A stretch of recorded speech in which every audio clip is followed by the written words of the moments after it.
Order, order. We start with questions. Secretary of State for Transport, Sarah Smith. Question 1, Mr Speaker. Secretary of State. With your permission, Mr Speaker, I would like to answer this question along with question number 2. Economic growth is this government's top priority, and a reliable, well-connected transport network is critical to driving prosperity. This means delivering local priorities in places like Huddersfield and Hyndburn, such as through West Yorkshire's £830 million City Region Sustainable Transport Settlement and the local transport grant for Lancashire Combined County Authority. Thank you, Mr Speaker. The Government has rightly prioritised rail as a key factor in the future viability of our transport infrastructure. There exists in Hyndburn an outstanding opportunity to create a freight rail terminal that would fit with the Department for Transport's targets for increasing rail freight capacity by 75%. The proposal also adds value in increasing the east-west rail freight capacity, which must currently pass through Manchester. Sadly, no progress was made on this under the last government. Does the Secretary of State agree with me that a north-west freight strategy should be a priority, and would they meet with me to explore the potential of this as a priority project in the north-west? Secretary of State. My honourable friend is right to highlight the importance of rail freight, and I am clear that in a reformed railway we must do more to shift freight from the roads to rail. I am very keen that Network Rail works collaboratively with industry to develop terminals where there is either current demand or the potential for future growth. If there is viable interest in developing this land, my officials and Network Rail would be happy to engage with interested parties. Harpreet. Thank you, Mr Speaker. I welcome the funding commitments for transport in Huddersfield, including rail upgrades to the Penistone line and the Trans-Pennine upgrade. These are very much needed. However, during a coffee morning held last week with residents, the main issue discussed was the reliability of bus services and the need for integrated transport. So can the Minister outline how she is supporting our West Yorkshire Mayor in ensuring that transport-led economic growth includes bus services and is felt across all neighbourhoods and communities in Huddersfield? Mr Speaker, I'm not surprised to hear that buses are top of the agenda for my honourable friend's constituents. Reliable, affordable bus services will be essential for so many of those that she represents, and I was particularly delighted to see the successful launch this week of Mayor Tracy Brabin's Weaver bus network. The Government is investing £36 million in West Yorkshire's buses. That's in addition to the £830 million we are spending in the region to improve local transport infrastructure and the rail investment we are making as part of the Trans-Pennine route upgrade. Mr. Jeremy Wright. Thank you very much, Mr Speaker. The Secretary of State knows that HS2's central purpose is to deliver economic growth, but she knows too that it's taking far longer and costing far more to deliver it than anyone expected. Given that projects of the scale of HS2 require parliamentary approval, isn't it important that Parliament has accurate estimates of how much and for how long the project will take to deliver? So will she commission a properly independent and thorough review of why it is that the budget for HS2 has increased so often and the timetable has expanded so often? I will be providing updates to this House on the emerging cost position and opening window. As the honourable gentleman would know, this government has appointed a new Chief Executive of HS2, Mark Wilde, and he's conducting an ongoing review. We've also reintroduced ministerial oversight, which was so sorely lacking, I'm afraid to say, under his party's leadership. I recognise this is an important issue, and we're doing all that we can to deliver the rest of this railway at the lowest reasonable cost to the taxpayer so people can enjoy excellent rail services in the future. Claire Young. Thank you, Mr Speaker.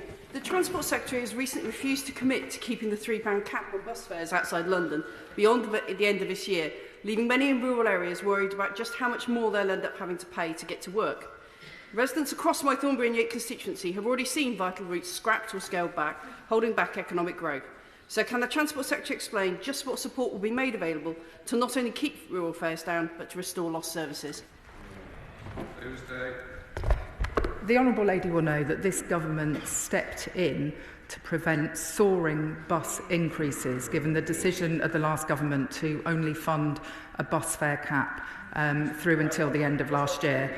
And so the money, the honourable members can chunter from the opposition benches, but the truth of the matter is it was fantasy money and the money was not allocated to fund that bus fare. We are in an ongoing process through the spending review. I appreciate the importance of affordable, reliable bus services, and we will be doing all that we can to ensure that people can continue to enjoy the bus network that they need. Jerome Mayhew, Shadow Minister. Thank you, Mr. Speaker. Now, Greater Anglia supports economic growth in the east of England with modern, quiet, fast trains paid for by £2 billion of private sector investment. Their service is the most punctual in the country. It's popular with its passengers, and it's run so efficiently that instead of costing the taxpayer, it pays money into the Treasury. They are currently the train operator of the year, Mr. Speaker. Greater Anglia knows that nationalisation is coming, but has offered to extend their operations to allow the government to focus on the worst performing operators first. Why did the government refuse? Is she focused on improving the lives of passengers, or is it an ideological determination to put the unions back in charge of the railways? I really don't know how many times I have to say this to the honourable gentleman. I met with him a couple of days ago and I explained that our process for bringing the train operating companies into public ownership is one that is designed to offer best value for money to the taxpayer. We will not be buying out failing private sector operators by breaking contracts early. He is right to say that Greater Anglia provide an excellent service, and I'm confident we will build on that when it comes into public ownership in October. Jerome Mayhew. Perhaps the Secretary of State didn't understand the nature of the offer from Greater Anglia. They weren't expecting to be bought out. They were offering to continue their current arrangements for a couple of years. Now, in a previous answer, the Secretary of State has said to me that the benefit of rail nationalisation will be the £150 million of efficiency savings. Let's see how that's going. Her first nationalisation will be South West Trains in 2 weeks' time. Now, that new service is going to need trains, and yet the Telegraph has revealed that inept contract negotiations by her department, where there was no effective competition, means that the cost of releasing the same trains is increasing by £250 million over 5 years. Are these the efficiency savings that she had in mind? The up to £150 million worth of savings that the taxpayer can enjoy as a result of the train operating companies coming back into public ownership is the saved management fees that we are currently paying to the private sector operators, and efficiencies will be delivered on top of that. In terms of the substantive issue that he raises about South Western Trains, I can tell him that the costs of renewing rolling stock leases have been fully and properly budgeted for, with some successful commercial negotiations recently concluded. The franchising process under his government saw some buy now, pay later deals done on rolling stock where costs were always expected to increase. Now, I think that approach was deeply dubious, but that was the short-termist, ill-thought-through approach of his government, and we're having to clear up that mess now. Catherine Atkinson. Question number 3, Mr. Speaker. Secretary. Thank you, Mr. Speaker. A skilled workforce is key to delivering the railways passengers need, and I'm working closely with colleagues across government to ensure we train up the right people in the right way for the jobs of the future. As the Honourable Lady will know from our visit in Derby last week, we are also taking action to ensure we can attract younger talent into the industry by lowering the age at which you can become a train driver to 18. Catherine Atkinson. Derby is the centre of the largest rail cluster in Europe, an East Midlands cluster employing 45,000 people. And there is an incredible range of roles in the sector, from engineering to driving, from digital to welding, from advanced manufacturing to customer services, and many more. But with a third of workers in the rail sector aged 50 or over, it faces significant future rail skills shortages. So what role can Great British Railways, with its headquarters in Derby, play in ensuring that we have the skills we need for the future? It will be a key priority for Great British Railways to develop an industry workforce plan, and I'm confident that we will be making the most of the expertise which already exists in places like Derby. The fact that Derby will soon become the new national headquarters of GBR will mean more high-skilled jobs for a city already brimming with rail industry talent, and I look forward to working with her and local leaders on maximising the opportunities that the creation of GBR presents. Jacob. Thank you, Mr. Speaker. Question number 4. With your permission, Mr. Speaker, I would like to answer this question along with questions 14 and 21. The recently published Maritime Decarbonisation Strategy supports sustainable growth, working with industry to reach zero emissions by 2050, supported by £30 million for clean maritime research and development. The government's also allocated $850,000 to maritime clusters to support skills training programmes, boosting growth and improving our coastal communities. Jacob.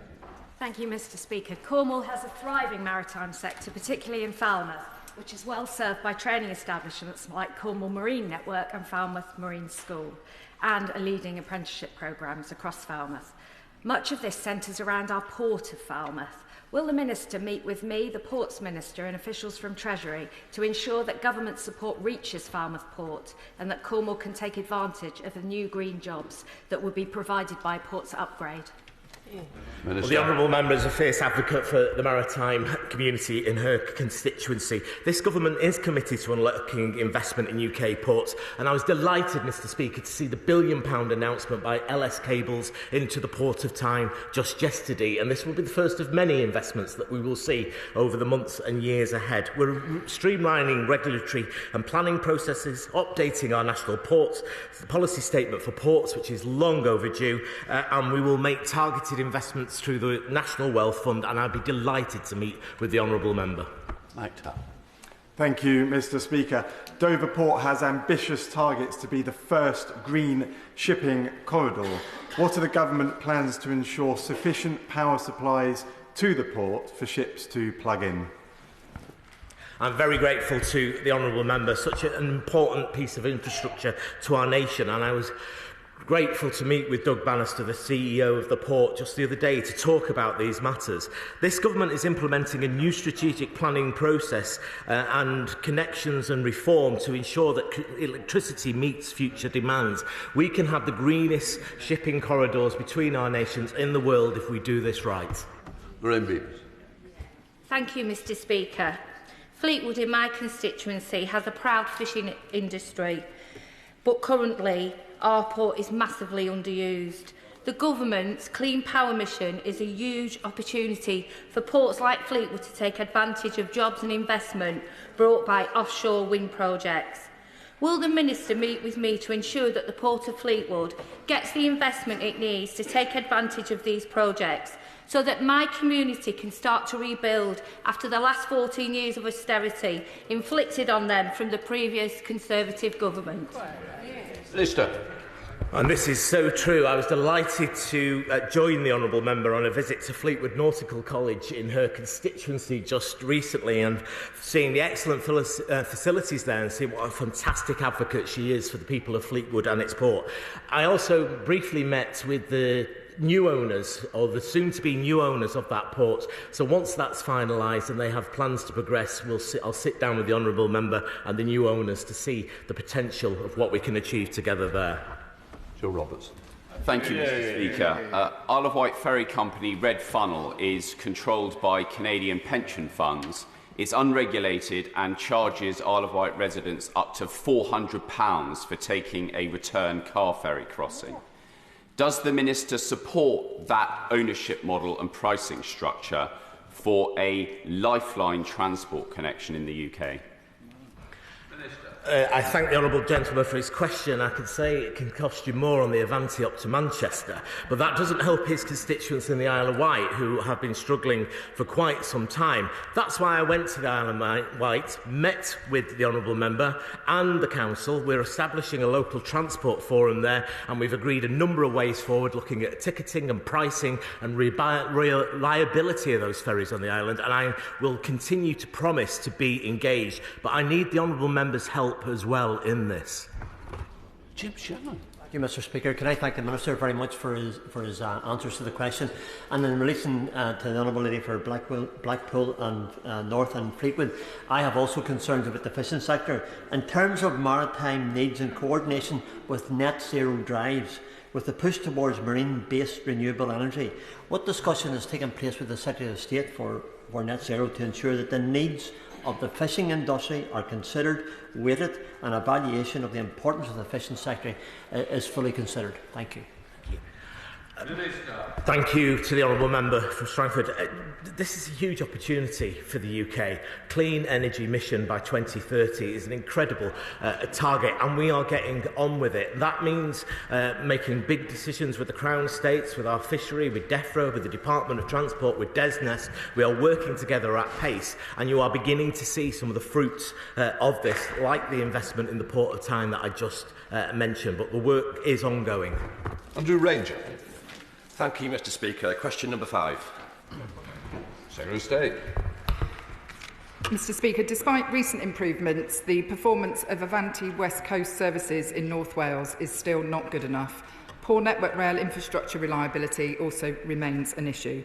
North Wales and its surrounding regions have such huge potential, and so I'm actively engaged with the Welsh Government on plans to create a transport system that meets the needs of all our communities and delivers economic growth. Andrew Ranger. Thank you, Mr. Speaker. Rail plays a vital role in the North Wales economy, so I do welcome the recent announcement of 12 additional services per week between Holyhead and London. However, this remains a shadow of the pre-COVID timetable, which saw up to 14 daily direct services. The North Wales line regularly sees more cancellations and poorer reliability than other parts of the West Coast franchise. It is vital for economic growth, tourism and access to employment across North Wales and beyond that we see a return to a service pattern that is more frequent and reliable.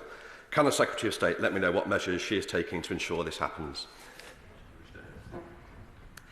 The uplift of service levels between London and Holyhead from this Sunday is indeed welcome, and I agree that a reliable service delivered for the passengers of North Wales is vital for economic growth.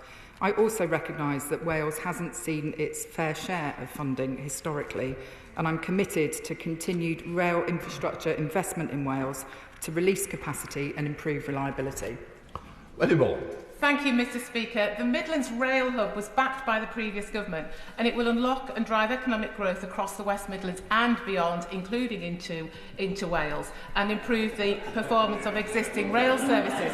So when will the Secretary of State make an announcement in her review of this project, or is it just another example of the Treasury reversing or holding up investment in our region? I can see Mr. Speaker smiling, and I congratulate the Honourable Lady on her ingenuity in working in a question about Midlands. She is right to talk about the benefits of the Midlands Rail Hub. She will be aware that there's an ongoing spending review process underway at the moment, and I anticipate being able to say more on that project in due course. Peter. Question number 6, Mr. Speaker. Minister. Officials in my department are in regular discussions with Network Rail and train operators on opportunities to improve services across the Brighton main line, taking account of changes to commuter travel since the pandemic. Decisions about the department's capital portfolio will be announced after completion of the Spending Review 2025, ensuring that every penny spent supports our missions and our plan for growth. Peter Lamb. Can I thank the Minister? Network Rail have identified that by 2030, if the Croydon area remodelling scheme is not undertaken, capacity through East Croydon will have been exhausted, preventing passengers from across much of southern England being able to travel to London.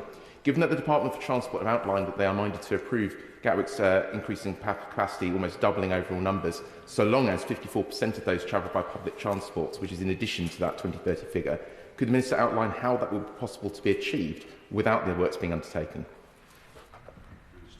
Well, I appreciate the work that my honourable friend is doing to stand up for his constituents who rely so much on rail services. As he acknowledges, plans for a major upgrade to the Brighton Main Line were cancelled by the previous government at Spending Review in 2021, and they didn't even acknowledge that that had happened.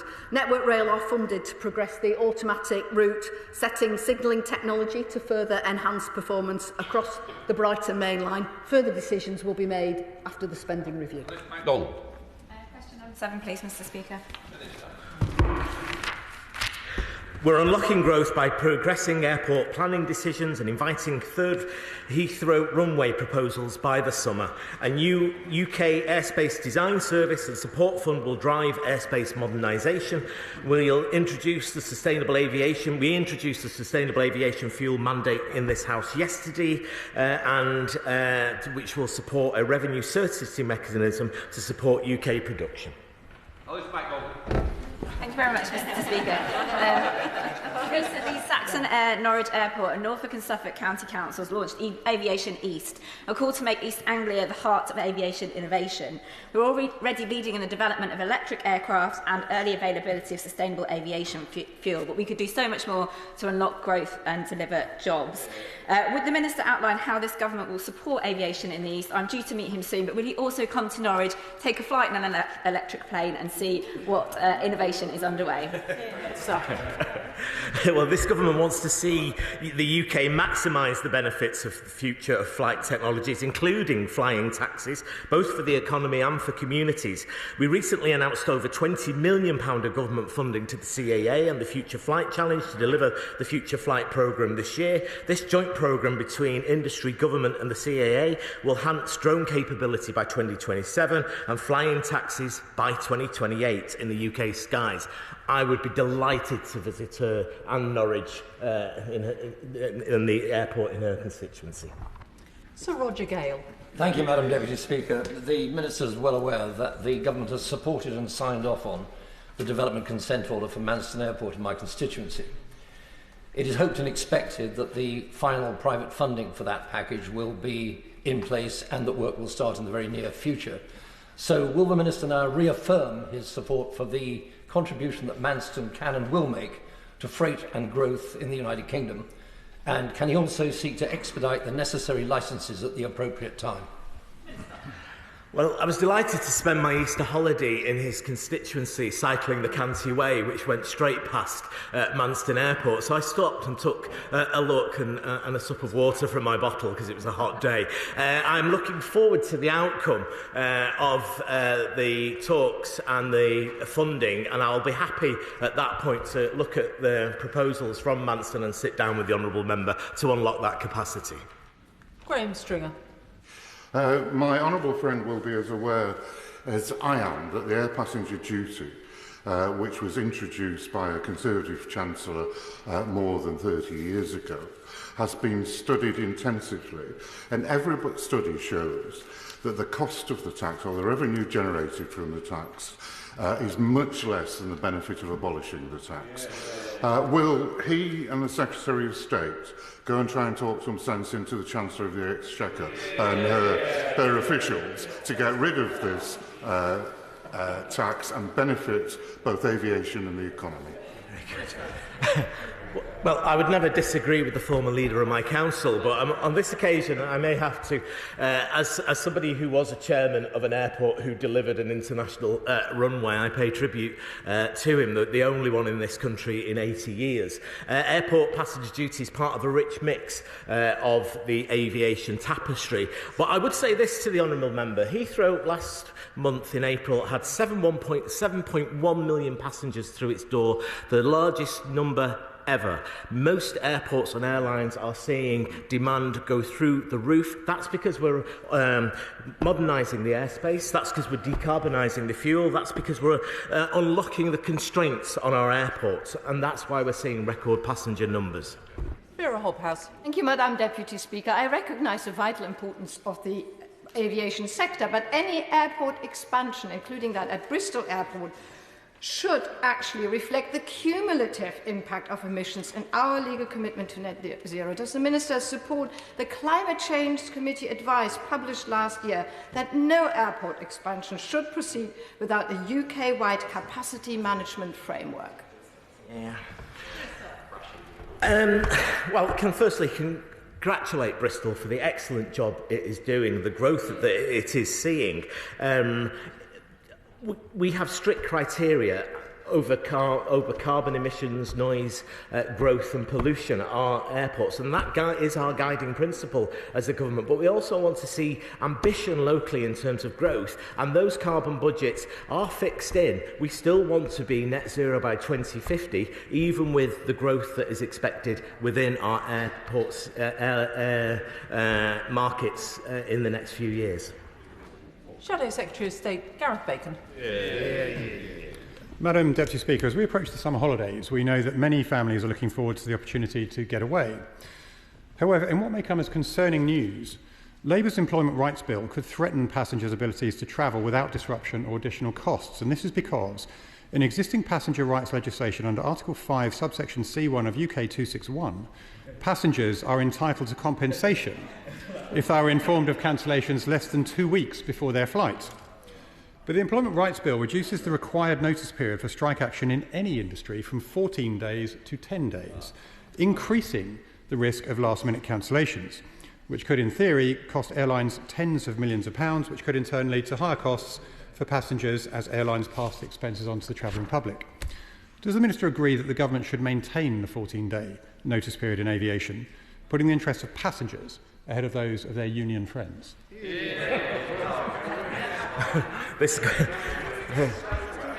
The Honourable member will forgive me if I've not read that subclause that trips off the tongue. This government will always put passengers first. That's why more passengers than ever are flying in our skies and leaving our airports. The department is fully engaged with the aviation sector at all stages, including this issue. Juliet Campbell. Question number 8, Madam Deputy Speaker. Last month, the Secretary of State announced further measures to tackle the unacceptable driving test backlog, including doubling training capacity for driving test examiners and offering overtime pay incentives to provide extra tests. This will create up to 10,000 extra tests per month. We are determined to get Britain's drivers moving. Juliet Campbell. I would like to start by thanking the Minister for her efforts towards improving access to driving tests. However, in my constituency of Broxtowe, I continually get emails saying that they are struggling to book tests due to a shortage of examiners. Would she provide us with an update following the instruction made last year to the DVSA to double up on the number of examiners being trained? Minister. My honourable friend is absolutely right to raise this issue. That's why we are holding DVSA to account for successfully implementing the measures in last December's 7-point plan. 165 new driving examiners have already passed their training and are working in driving test centres. And last year, DVSA provided 1.95 million tests. This month, they will launch an accelerated consultation on improvements to the test booking system to end the reselling of tests and the exploitation of learners, which is completely unacceptable. David Mundell. Thank you, Madam Deputy Speaker. Does the Minister acknowledge that part of what has happened as a result of the pressure on tests has been a displacement of learner drivers to test centres in rural areas where they do perceive that there might be less of a waiting time, therefore prejudicing local applicants? And will she do everything she can to ensure that local applicants for a test get priority? I think he raises an important point. We know that people are booking tests in parts of the country where they have no intention of taking a test because they're able to swap them for a test in another driving test centre. And that's one of the issues that can be addressed, that was addressed in the call for evidence that was launched in December. We've heard that evidence, and as I say, we are going to consult on further changes to the booking system that might be able to address the issue that he raises. Shadow Minister Greg Smith. Thank you, Madam Deputy Speaker. At the Transport Select Committee in April, the Secretary of State admitted, under Labour's watch, waiting times for access to driving tests have hit new highs. For all the talk of a new plan, she then admitted the government only aims to reduce driving test waiting times to 7 weeks by summer next year. That's no good for young people waiting now, needing the freedom to drive, to get to college or work now, is it? When will the government actually see the real urgency for real people and pick up the pace? Yeah. Madam Deputy Speaker, we are acting to fix the mess his government left behind. Our 7-point plan is being implemented, and last month the Secretary of State announced additional measures. We are determined to succeed where the last government failed. Greg Smith.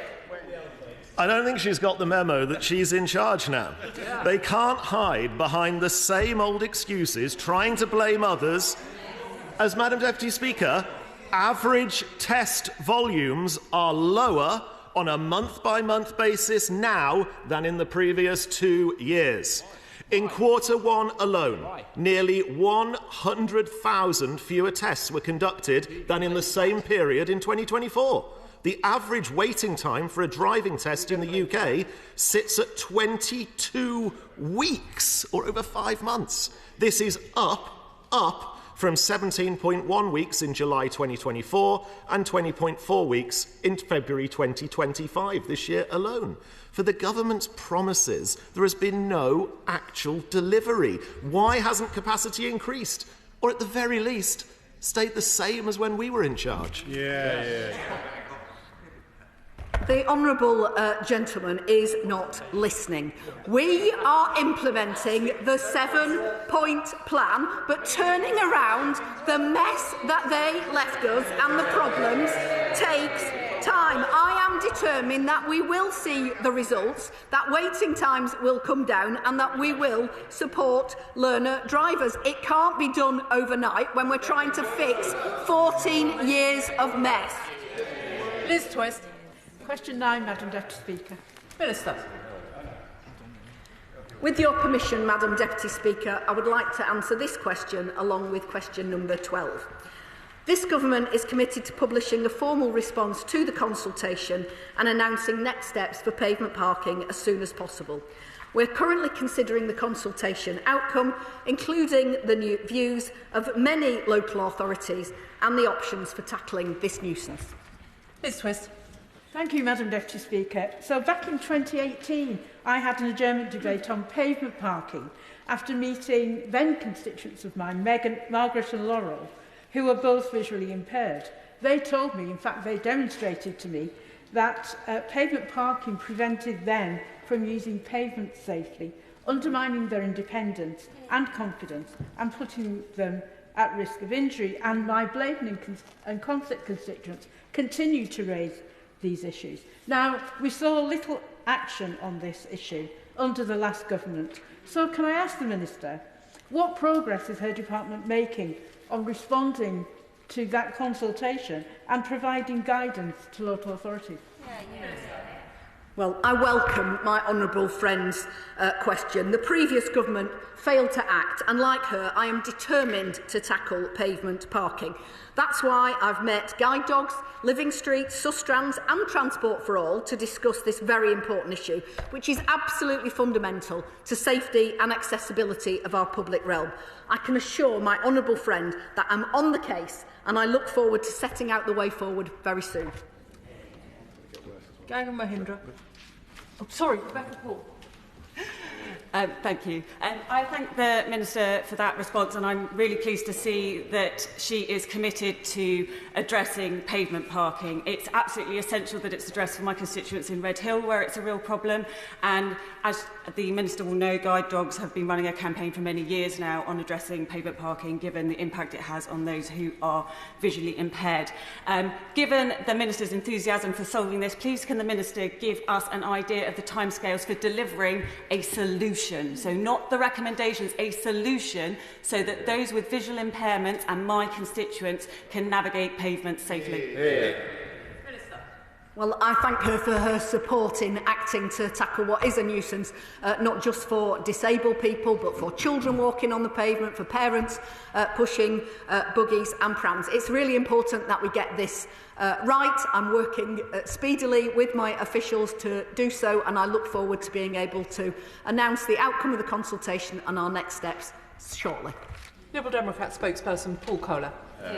Thank you, Madam Deputy Speaker. Can I thank the Minister for her answer and all she did on this issue in her previous role as Chair of the Transport Select Committee. Now, regulations prohibiting pavement parking already exist in London, but that alone will not solve the problem. At All Saints Primary School in South Wimbledon, for example, there's a long-running issue of pavement parking, forcing parents and children into the road and obvious danger, which is proving very difficult to solve. Has the Minister considered how the public can be better educated and restrictions enforced, and whether the government is planning to create a new offence for obstructed parking, as the Minister previously recommended in her previous role? Well, I thank him for his question, and he's absolutely right to raise the impact that pavement parking has on the ability of children to walk safely to school, something that we want to encourage. There are many things that we can do, and he's absolutely right to say that communication and publicity to explain the dangers that pavement parking poses to pedestrians is part of the mix. Sarah Coombs. Question number 10, Madam Deputy Speaker. Minister. My honourable friend has rightly identified the importance of holding the correct information to identify the keeper of every vehicle operating on our roads. DVLA works closely with the police, who have the power to seize non-compliant vehicles. Sarah Coombs. Thank you. I recently spoke to a roads policing officer about drivers who use illegal number plates, such as ghost number plates, which cannot be read by police and speed cameras. He told me, the scale at which this problem now exists is frightening. These plates are on every street, in every town, and they are being used to openly commit offences and evade capture in the knowledge that there's very little that we can do about it. The problem is only getting worse, posing a huge danger to our roads. We need to toughen up the law urgently. Would the Minister set out the action that she is taking to increase the penalties for using these ghost plates to at least £1,000 and 6 penalty points, and put an end to this number plate Wild West, which is endangering our streets?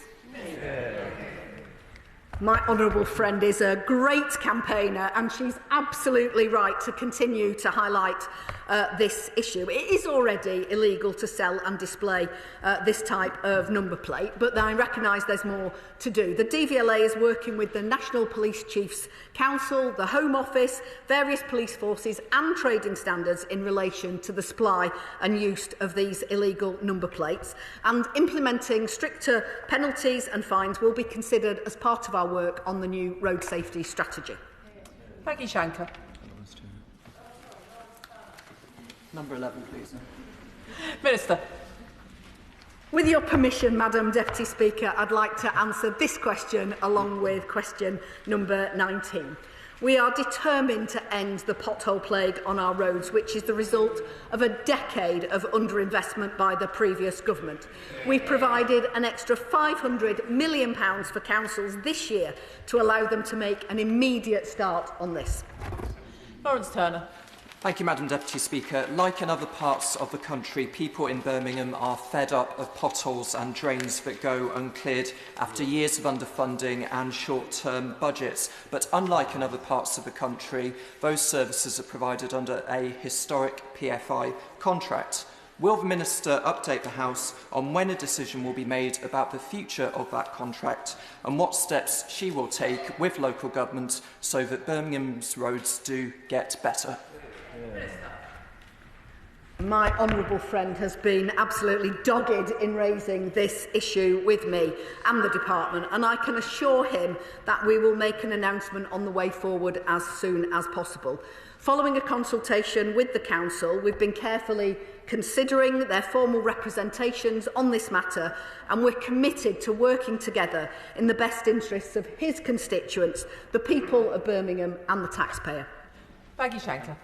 Thank you, Madam Deputy Speaker. Motorists and cyclists across the country are still facing the Tory pothole plague.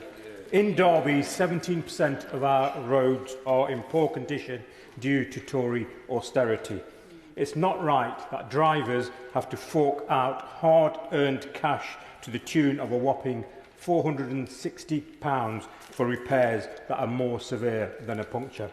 Can the Minister please outline how her department plans to crack on with protecting drivers and fixing potholes in Derby, the East Midlands and across the UK?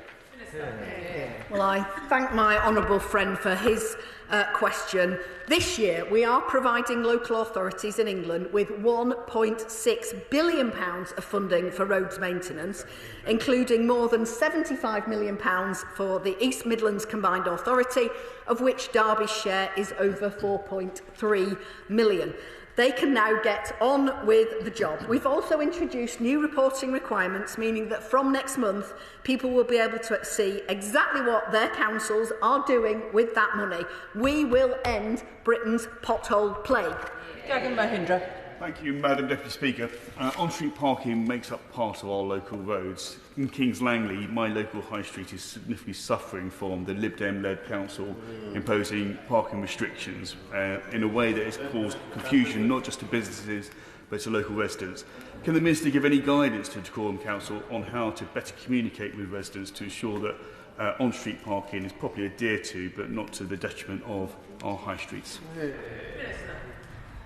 Well, I understand exactly how important it is that people can access their high streets. That's obviously an issue around parking, but it's also around the availability of active travel and public transport too. I'm not going to dictate to local authorities how they should implement parking restrictions in their local area. That's for them to decide. We provide them with the powers and resources. It is for local people to decide what's right for their area. James McCleary. Madam Deputy Speaker, the last government spent £250,000 on a study of the A259 coast road in my constituency, yet residents have seen no improvements whatsoever to the road. The town of Newhaven in particular is particularly badly affected, with daily gridlock affecting businesses, residents and causing detrimental harm to the condition of the road itself. Would the Minister meet with me to discuss how we might work together to resolve the traffic crisis on the A259 in my constituency? Well, I'd be very happy to meet with him to hear more about the issues affecting his constituents and what we may be able to do in order to support them to have an enhanced road network that deals with the issues that he raises. Melanie On. Question 13, please. Minister. Subject to final industry planning, in December, East Midlands Railway planned to introduce all-day direct Nottingham-Cleethorpes service, improving connections at Lincoln for journeys to London. The Rail Minister has been looking closely into the possible direct trains between London and Cleethorpes and looks forward to discussing this with my honourable friend at their upcoming meeting. Melanie On. Thank you very much. Local analysis has shown that a direct service from Cleethorpes to London could deliver growth of over 30 million a year to our region. And as well as LNER, Grand Central have now launched an application to operate that service. The project is backed by local businesses, industry and constituents. So can I ask the Minister if he will work with me to make sure that this train definitely leaves the station? My honourable friend is a huge advocate for her constituent. Any additional services will be dependent on funding from the spending review. The Rail Minister will meet with my honourable friend to discuss these proposals further following the conclusion of the spending review. The Department continues to review the application from Grand Central to introduce open access services between London and Cleethorpes and will provide its views to the regulator in due course. Access to the rail network, however, is ultimately a decision for the regulator. Martin Vickers. Thank you, Madam Deputy Speaker. As the House will know, I've been raising the direct service from Cleethorpes and Grimsby to King's Cross since 2011. Can the Minister give an absolute assurance that he and the Rail Minister will seriously consider the importance of this and actually deliver a service? We don't mind whether it's LNER or Grand Central. We just want a direct service to boost the local economy. As I've said, decisions on this is ultimately a matter for the regulator. Look, open access can provide benefits such as improved connectivity and choice for passengers, but it can also increase costs to the taxpayers and create additional performance pressures on an already constrained network. But the Department will always look at these applications on a case-by-case basis and feed into the regulator's decision. Tristan Osborne. Question number 15. Secretary of State. In March, we took the decision to approve National Highways planning application for the Lower Thames crossing, which is a big step forward for the project and ends decades of inaction by previous governments. Ahead of construction, my officials and National Highways are exploring all funding options, including private finance. As with all capital projects, spending decisions are subject to the spending review process. Mr Osborne. Can I welcome that response and the certainty this has provided to people living in the Thames estuary and the visit to supply chains by her colleague, the Secretary of State for Energy and Net Zero yesterday? Can the Minister confirm whether she will meet with me and a delegation of Kent and South East London MPs on how we can ensure investment and skills are secured for local supply chains and development of further education colleges? I would be very happy to have that meeting with him and his colleagues as he requests. Topical questions to the Secretary of State for Transport, Jim Shannon. Topical question number 1, please. Thank you. Secretary of State. Madam Deputy Speaker, after years of dither and delay, we're taking bold action to take the brakes off growth, create jobs and get Britain moving. Last week, we announced a lower minimum age for train drivers to future-proof our railways and prevent frustrating cancellations. We've granted planning permission for the Lower Thames crossing, a strategic freight route between the South East and the rest of the country. And we are strengthening our aviation industry. Planning approval given for the expansion of Luton Airport, a final decision on Gatwick coming as soon as possible following the airport's submission of further information. And of course, we look forward to receiving proposals for a third runway at Heathrow later this summer. Finally, Madam Deputy Speaker, we laid the Sustainable Aviation Fuels Bill yesterday, giving confidence to the industry as it charts a greener future. These measures show how we are delivering on our plan for change, driving opportunity, creating better journeys and improving living standards up and down the country. Jim Shannon. Thank you, Madam Deputy. Can I thank the Secretary of State very much for those very positive opportunities for the future and to continue that positivity, Secretary of State, in terms of air passenger duty, which adversely impact economic opportunity for Northern Ireland companies. Would the Secretary of State commit to asking Cabinet's colleagues to adjust the block grant for Northern Ireland to allow a reduction in APD to enhance connectivity within this great United Kingdom of Great Britain and Northern Ireland? Thanks so much. I appreciate the importance of aviation to the Northern Irish economy and I thank him for his interest in this matter. As the Aviation Minister said in answer to substantive questions, airports are seeing the busiest times ever at the moment, and so this government did feel that our approach to APD was proportionate given the fantastic demand that we are seeing currently. Joe Morris. Thank you, Madam Deputy Speaker. Reliable bus services aren't just a privilege. They're the backbone for communities across my constituency and connect individuals to schools, jobs, financial services and social interactions with family and friends. But rural communities in Northumberland deserve the same opportunities as our more urban regions. Does the Minister agree with me as the Better Buses Bill enters further stages that rural voices and the services they need to not be overlooked? Improving bus connectivity in rural areas is vital for kickstarting growth. Our bus services bill will give local leaders the powers that they need for their communities, including in Northumberland, who were allocated £23 million with the North East Combined Authority in 25-26 to help improve the services. Shadow Secretary of State, Gareth Bacon. Madam Deputy Speaker, at the last transport questions on the 27th of March, in the context of the Secretary of State saying on television that some strikes are necessary, I pointed out that the trade unions have welcomed her rail reform plans and said that, and I quote, "A just transition to nationalisation would mean the levelling up of pay and conditions for rail workers." The cost of this to the taxpayer would be considerable, so I asked her whether she would consider a strike over harmonising pay and conditions to be a necessary strike. She avoided answering the question at that time, which was uncharacteristic of her. So I'm now going to give her another chance. Would that be a necessary strike?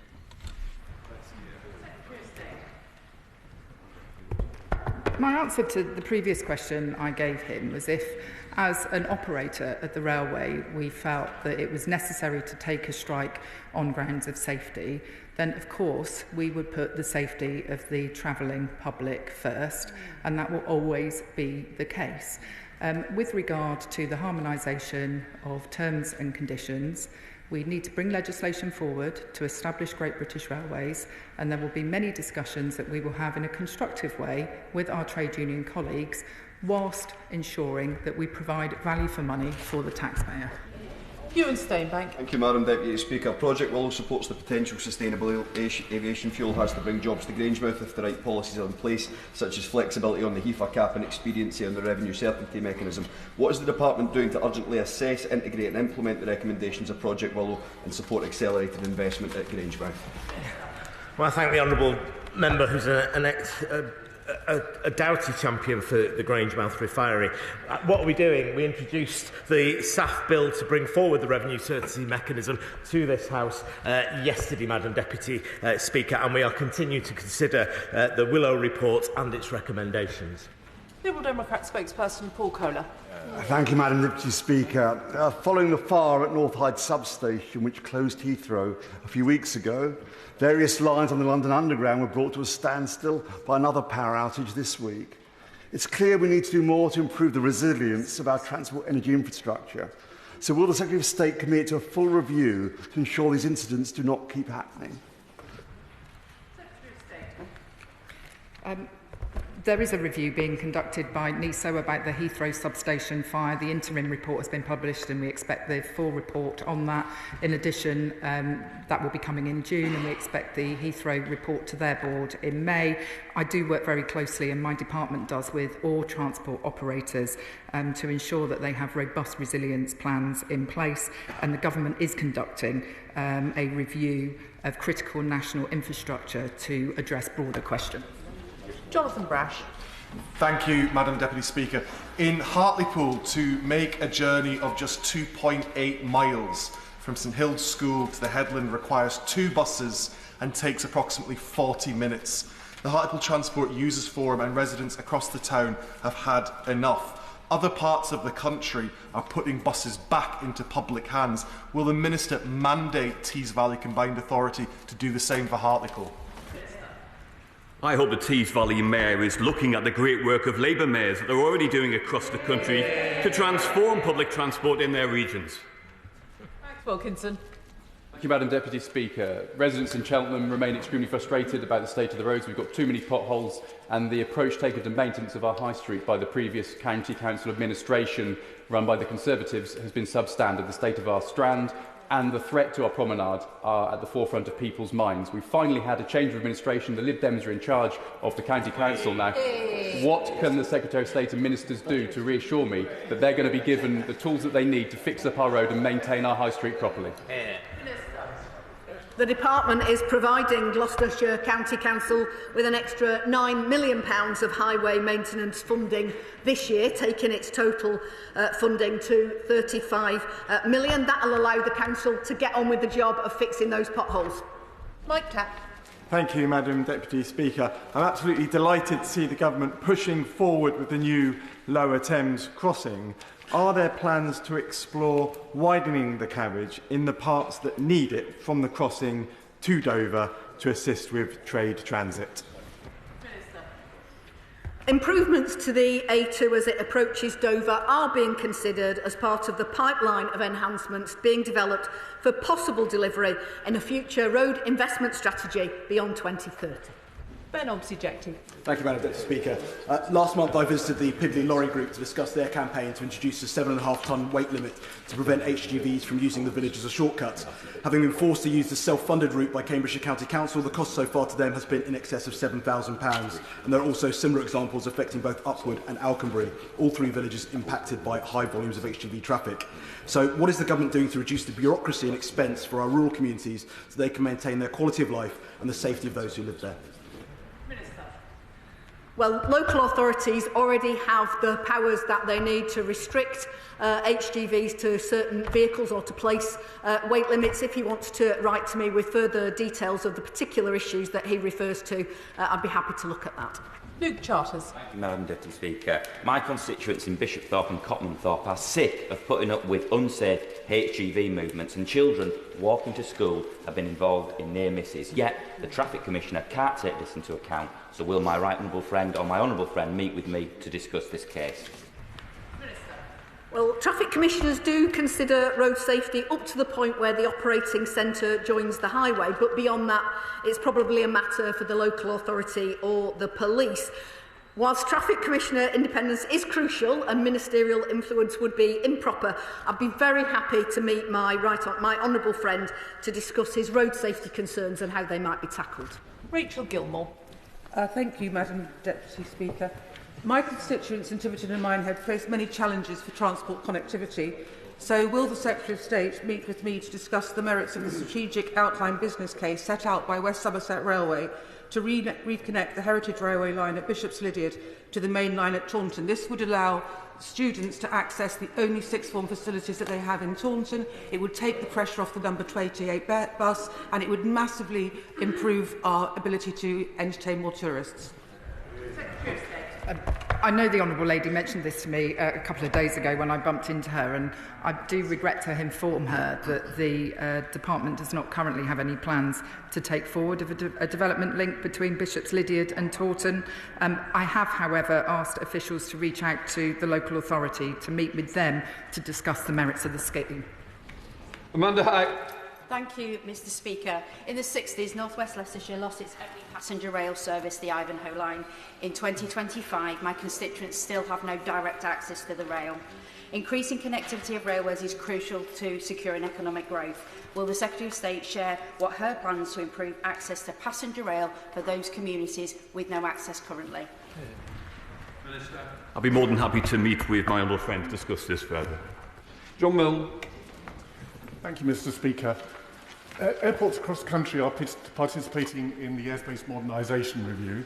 However, there is a clear conflict of interest between environmental imperatives and the profit motive.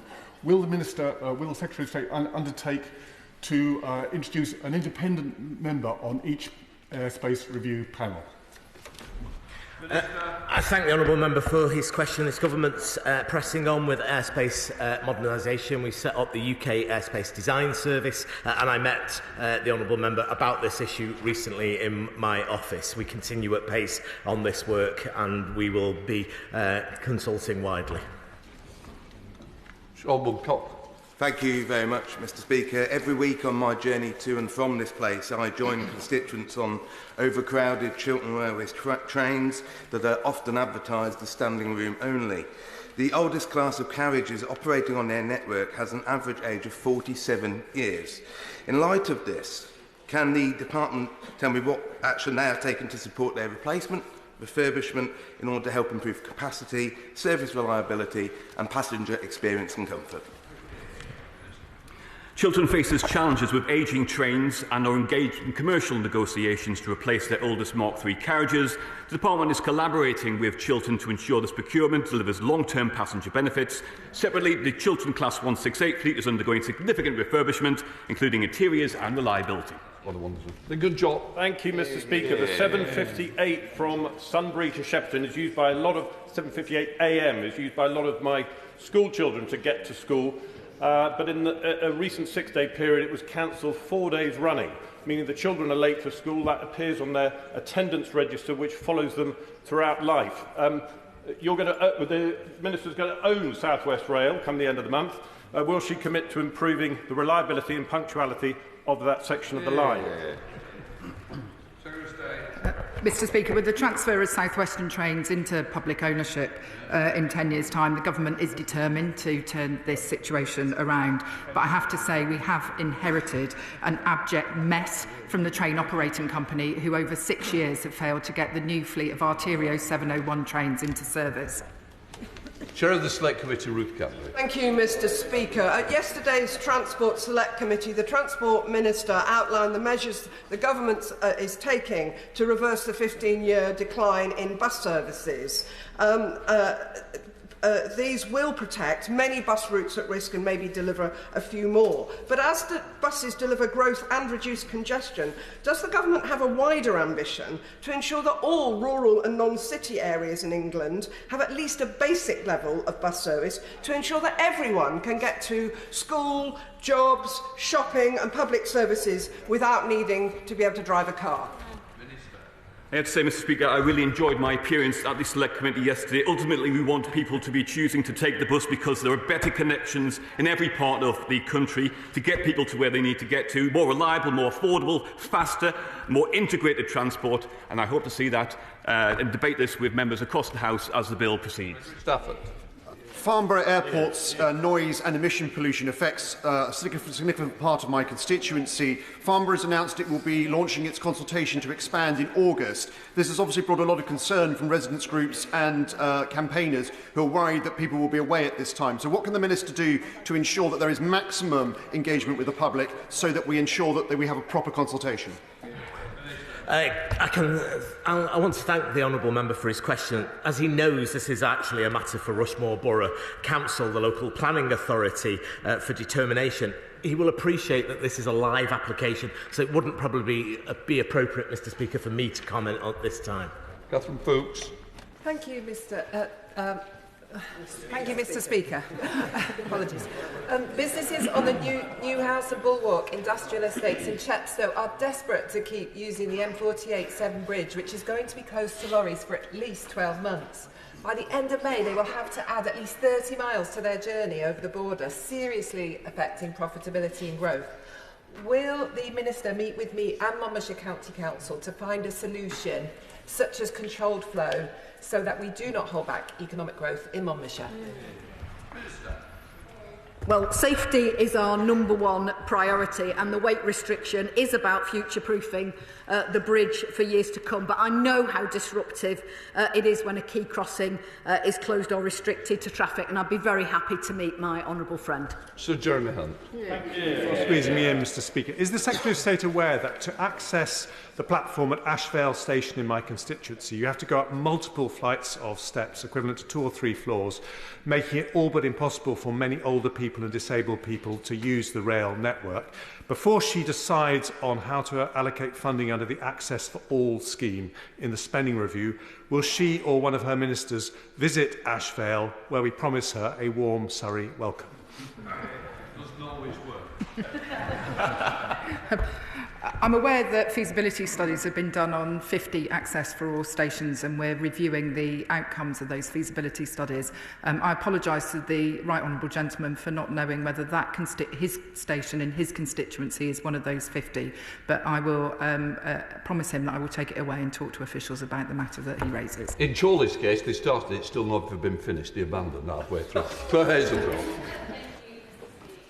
Potholes and the state of our roads in general are an issue that residents regularly raise with me across the Filton and Bradley Stoke constituency, and I greatly appreciate the additional funding provided to South Wales Council to help improve these that the government has provided. Now, this is about safety, it's also about pride of place as well, and the costs about vehicle repairs, and all of these things matter. So could I please ask the Minister what next steps will be to support councils to keep these roads up to scratch once these potholes are filled?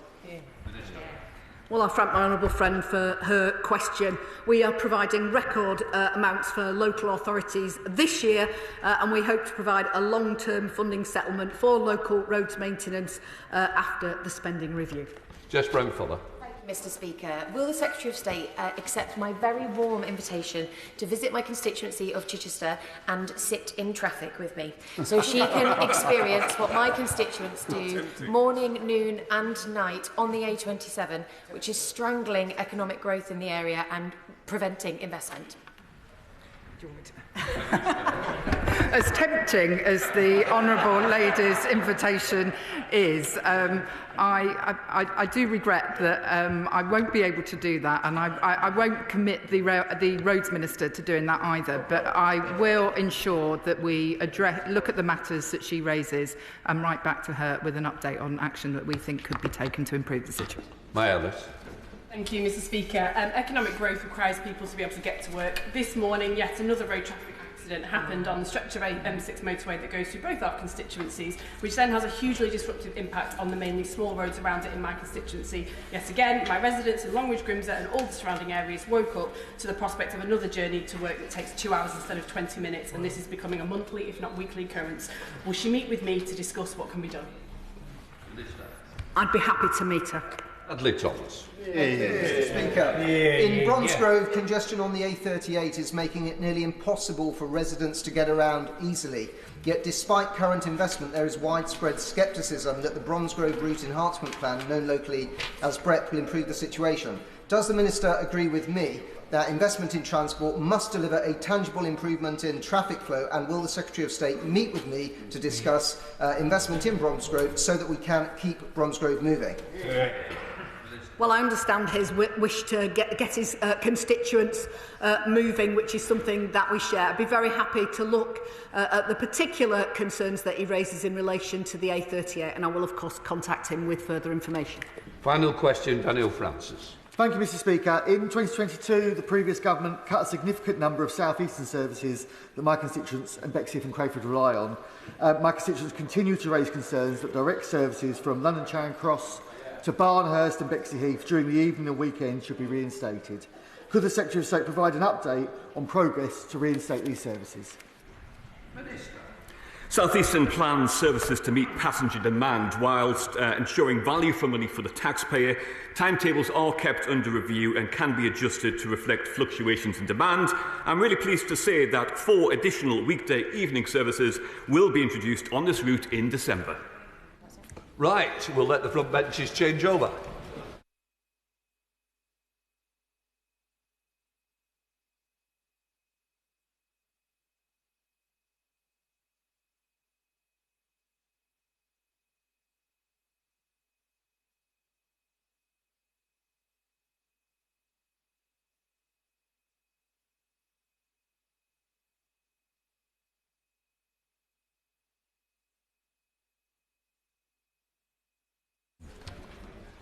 Once again, I've had to grant an urgent question on a matter which was briefed extensively to the media in recent days.